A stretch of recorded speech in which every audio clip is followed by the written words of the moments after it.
When I first told my American friends that I wanted to catch roach on a float, they looked at me as if I was about to fish a goldfish out of an aquarium.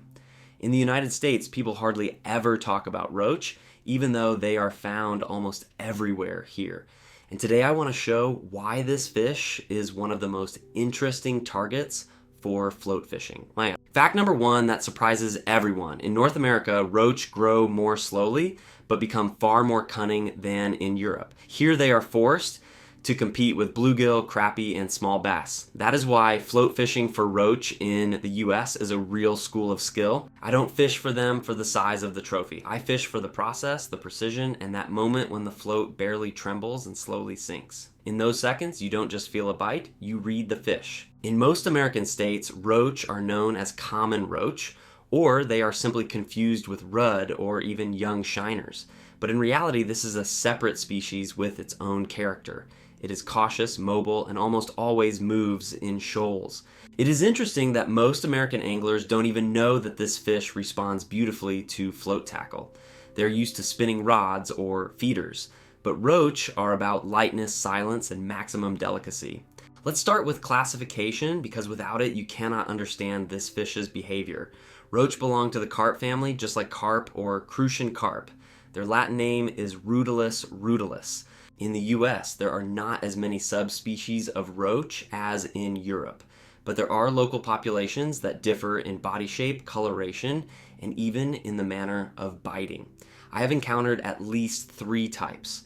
The first type is lake roach. They are deeper bodied with a silvery body and red fins. Such fish stay deeper and almost never come close to shore during the day. The second type is river roach.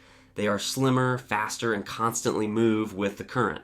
Their bites are sharper and often come with pauses.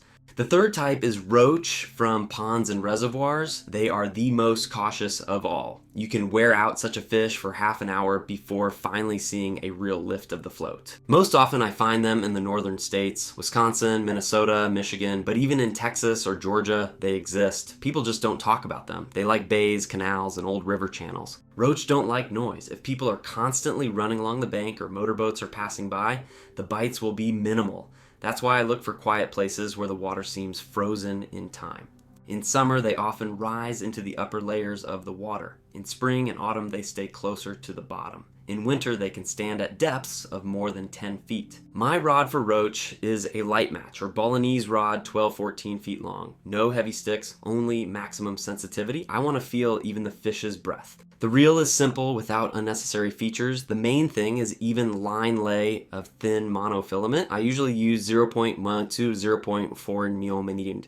The float is the heart of the rig. I use teardrop shaped floats with a capacity of 1 to 2 grams. They show even the most cautious touch. My shotting is spread out, one main weight and several small droppers. This lets the bait fall naturally. The leader is always thinner than the main line. If the main is 0.14, the leader is 0.10. This reduces missed bites.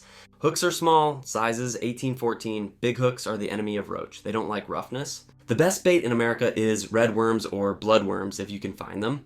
White maggots also work well. Corn almost never does. Sometimes I use a piece of bread, just a tiny ball on the hook. It works better than any artificial flavor. The most important thing is not to overdo the bait size. Roach don't swallow, they taste. You can't hold roach without ground bait. I make a mix of breadcrumbs, crushed biscuits, and a little corn flour. Everything as natural as possible. I throw small balls into the water about the size of a walnut, often and always into 1 tachku. It's like setting the table for guests. Sometimes I add a little bloodworm to the mix. It works real miracles. When I cast the rig, I never splash the float down. I let it touch the surface softly as if it fell there by itself. Roach are afraid of sharp sounds even more than of the rod's shadow. After the cast, I always wait a few seconds. This is the time when the bait slowly sinks, and that's exactly when the first bites often happen. Many anglers miss this moment. The presentation for roach is not classic drifting. Even in rivers, I let the bait hang in place. Sometimes it's enough just to hold the float still. I always work in 1 corridor. Every cast must land within a radius of 1 foot. This creates a concentration of fish. If the bites disappear, I don't change the spot immediately. I change the depth by 1 inch, then another inch. Often that's enough to switch the bites back on. For me, the float is like a heart monitor screen. It shows the mood of the fish. If it only trembles, the roach are hesitating. A slow submergence means the fish is holding the bait with its lips. A sharp disappearance of the float is either a big roach or a sluchini bluegill. Sometimes the float just lies flat on the surface. It's not the current or the wind, it's the roach lifting the bait off the bottom. In such moments, I strike with maximum care. I barely lift the rod as if asking the fish to come with me. The biggest mistake is thick line. It scares the fish and kills all the magic of this fishing. Roach feel even the slightest resistance. The second mistake is large portions of groundbait. People feed the fish instead of catching them. Roach get full and leave. The third mistake is haste. This fishing does not tolerate nerves. Patience wins here.